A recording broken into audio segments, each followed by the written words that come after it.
The Scarlet Letter. 23. The Revelation of the Scarlet Letter. The eloquent voice, on which the souls of the listening audience had been borne aloft as on the swelling waves of the sea, at length came to a pause. There was a momentary silence, profound as what should follow the utterance of oracles. Then ensued a murmur and half-hushed tumult, as if the auditors, released from the high spell that had transported them into the region of another's mind, were returning into themselves, with all their awe and wonder still heavy on them. In a moment more, the crowd began to gush forth from the doors of the church. Now that there was an end, they needed more breath, more fit to support the gross and earthly life into which they relapsed, than that atmosphere which the preacher had converted into words of flame, and had burdened with the rich fragrance of his thought. In the open air their rapture broke into speech. The street and the marketplace absolutely babbled from side to side with applauses of the minister. His hearers could not rest until they had told one another of what each knew better than he could tell or hear. According to their united testimony, never had man spoken in so wise, so high, and so holy a spirit as he that spake this day. Nor had inspiration ever breathed through mortal lips more evidently than it did through his. Its influence could be seen, as it were, descending upon him and possessing him, and continually lifting him out of the written discourse that lay before him, and filling him with ideas that must have been as marvelous to himself as to his audience. His subject, it appeared, had been the relation between the deity and the communities of mankind, with a special reference to the New England which they were here planting in the wilderness. And, as he drew towards the close, a spirit as of prophecy had come upon him, constraining him to its purpose as mightily as the old prophets of Israel were constrained, only with this difference, that, whereas the Jewish seers had denounced judgments and ruin on their country, it was his mission to foretell a high and glorious destiny for the newly gathered people of the Lord. But, throughout it all, and through the whole discourse, there had been a certain deep, sad undertone of pathos, which could not be interpreted otherwise than as the natural regret of one soon to pass away. Yes, their minister whom they so loved, and who so loved them all that he could not depart heavenward without a sigh, had the foreboding of untimely death upon him, and would soon leave them in their tears. This idea of his transitory stay on earth gave the last emphasis to the effect which the preacher had produced. It was as if an angel, in his passage to the skies, had shaken his bright wings over the people for an instant, at once a shadow and a splendor, and had shed down a shower of golden truths upon them. Thus there had come to the Reverend Mr. Dimmesdale, as to most men in their various spheres, though seldom recognized until they see it far behind them, an epoch of life more brilliant and full of triumph than any previous one, or than any which could hereafter be. He stood, at this moment, on the very proudest eminence of superiority, to which the gifts of intellect, rich lore, prevailing eloquence, and a reputation of whitest sanctity could exalt a clergyman in New England's earliest days, when the professional character was of itself a lofty pedestal. Such was the position which the minister occupied as he bowed his head forward on the cushions of the pulpit at the close of his election sermon.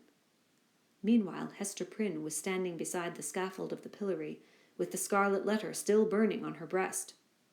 Now was heard again the clamor of the music, and the measured tramp of the military escort issuing from the church door. The procession was to be marshalled thence to the town hall, where a solemn banquet would complete the ceremonies of the day.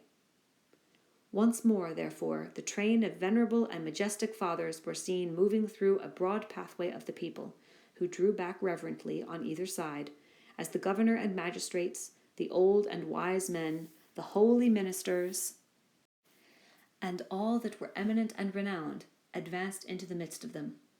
When they were fairly in the marketplace, their presence was greeted by a shout. This, though doubtless it might acquire additional force and volume from the childlike loyalty which the age awarded to its rulers, was felt to be an irrepressible outburst of enthusiasm, kindled in the auditors by that high strain of eloquence which was yet reverberating in their ears. Each felt the impulse in himself, and in the same breath caught it from his neighbor. Within the church, It had hardly been kept down. Beneath the sky, it pealed upward to the zenith. There were human beings enough, and enough of highly wrought and symphonious feeling, to produce that more impressive sound than the organ tones of the blast, or the thunder, or the roar of the sea.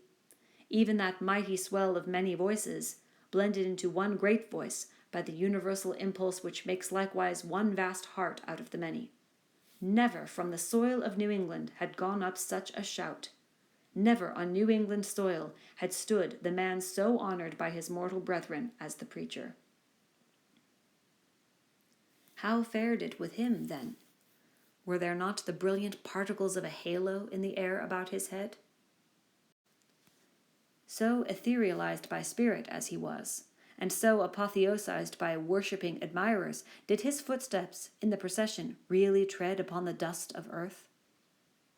As the ranks of military men and civil fathers moved onward, all eyes were turned towards the point where the minister was seen to approach.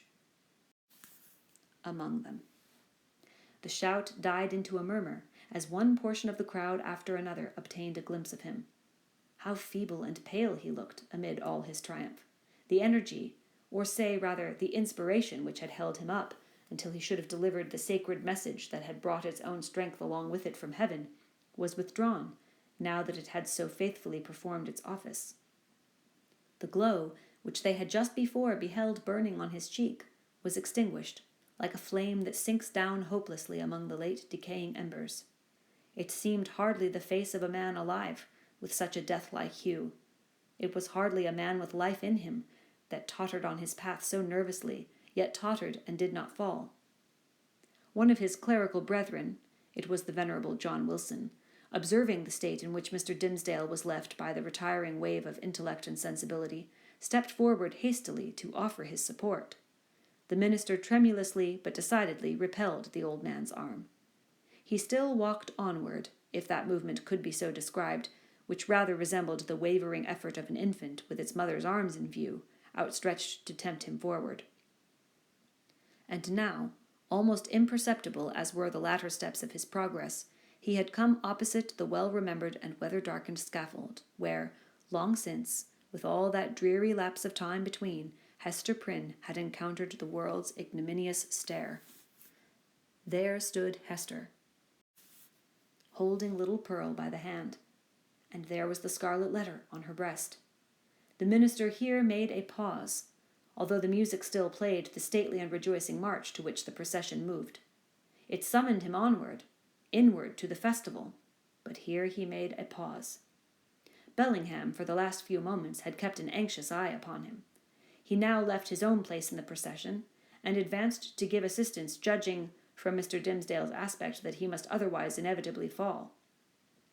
But there was something in the latter's expression that warned back the magistrate, although a man not readily obeying the vague intimations that pass from one spirit to another.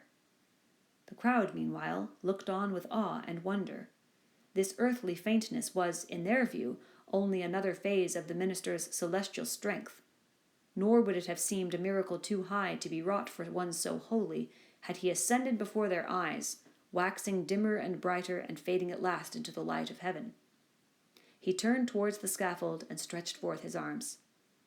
"Hester," said he, "come hither. Come, my little Pearl."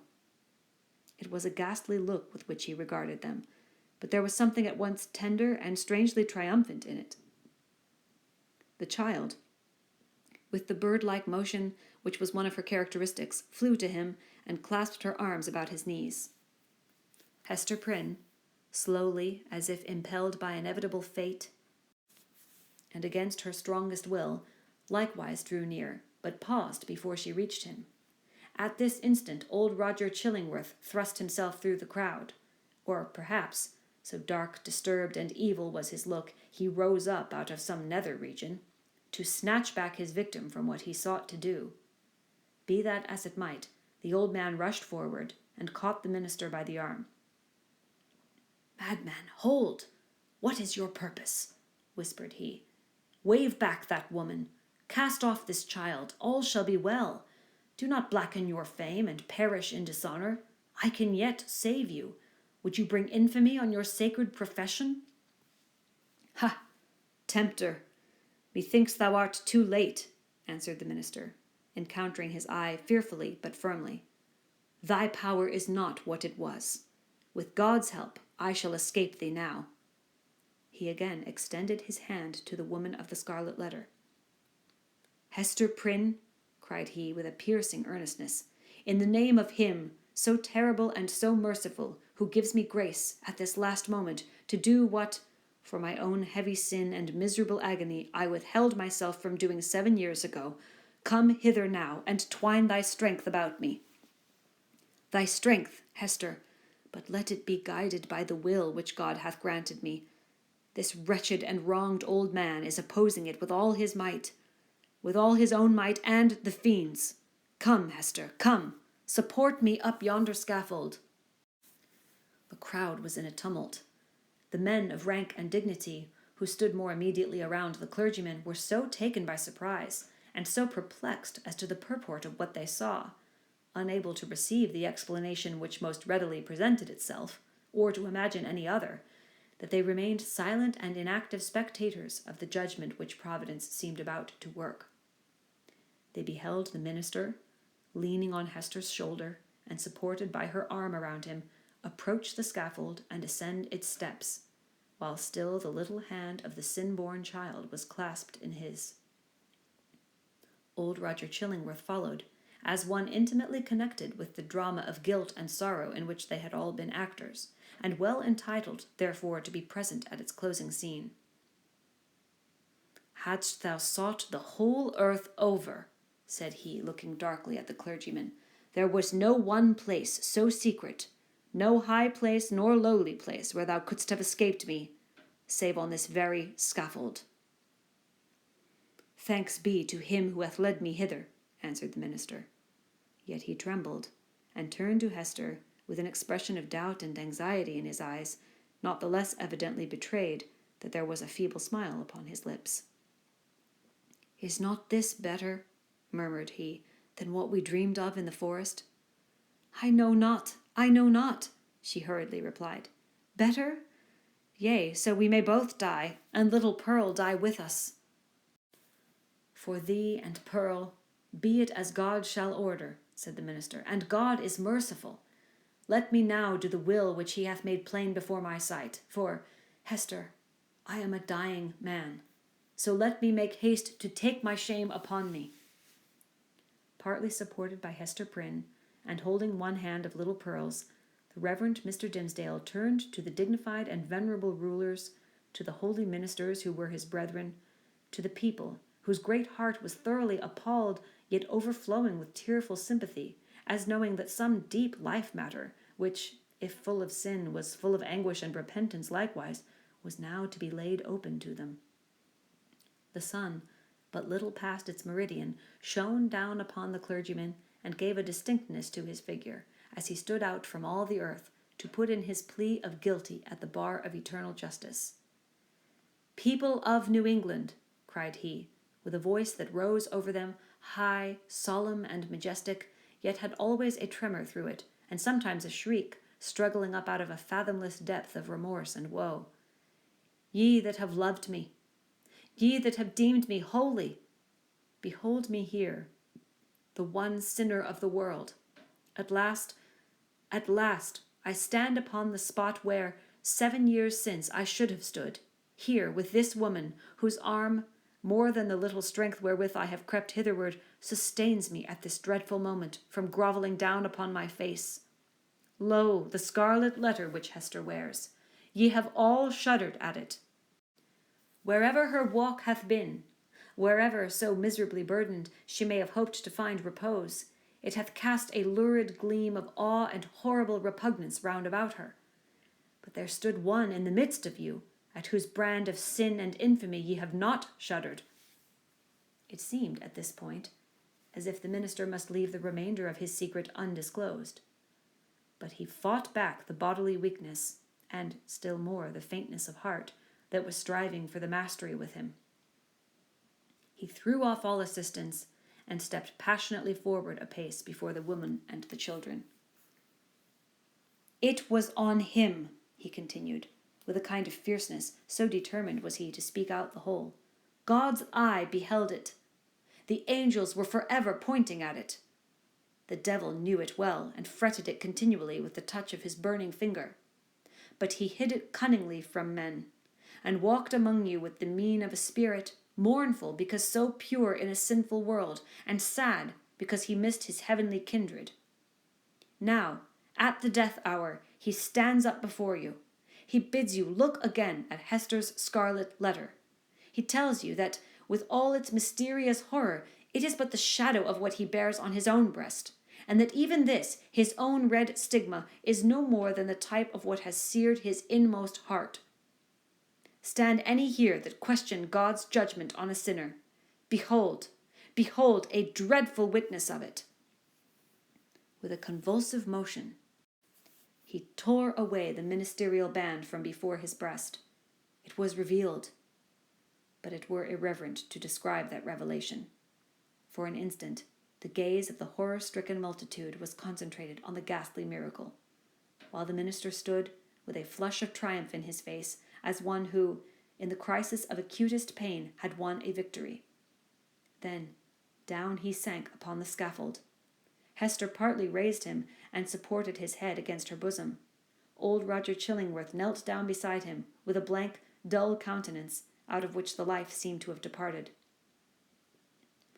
"Thou hast escaped me," he repeated more than once. "Thou hast escaped me." "May God forgive thee," said the minister. "Thou, too, hast deeply sinned." He withdrew his dying eyes from the old man and fixed them on the woman and the child. "My little Pearl," said he, feebly, and there was a sweet and gentle smile over his face, as of a spirit sinking into deep repose. Nay, now that the burden was removed, it seemed almost as if he would be sportive with the child. "Dear little Pearl, wilt thou kiss me now? Thou wouldst not yonder in the forest, but now thou wilt." Pearl kissed his lips. A spell was broken. The great scene of grief, in which the wild infant bore a part, had developed all her sympathies, and as her tears fell upon her father's cheek, they were the pledge that she would grow up amid human joy and sorrow, nor forever do battle with the world, but be a woman in it. Towards her mother, too, Pearl's errand as a messenger of anguish was fulfilled. "Hester," said the clergyman, "farewell." "Shall we not meet again?" whispered she, bending her face down close to his. "Shall we not spend our immortal life together? Surely, surely we have ransomed one another with all this woe. Thou lookest far into eternity with those bright, dying eyes. Then tell me what thou seest." "Hush, Hester, hush," said he, with tremulous solemnity. "The law we broke, the sin here awfully revealed, let these alone be in thy thoughts. I fear, it may be that when we forgot our God, when we violated our reverence each for the other's soul, it was thenceforth vain to hope that we could meet hereafter in an everlasting and pure reunion. God knows, and he is merciful. He hath proved his mercy most of all in my afflictions, by giving me this burning torture to bear upon my breast, by sending yonder dark and terrible old man to keep the torture always at red heat, by bringing me hither to die this death of triumphant ignominy before the people. Had either of these agonies been wanting, I had been lost forever. Praised be his name. His will be done. Farewell." That final word came forth with the minister's expiring breath. The multitude, silent till then, broke out in a strange, deep voice of awe and wonder, which could not as yet find utterance, save in this murmur that rolled so heavily after the departed spirit.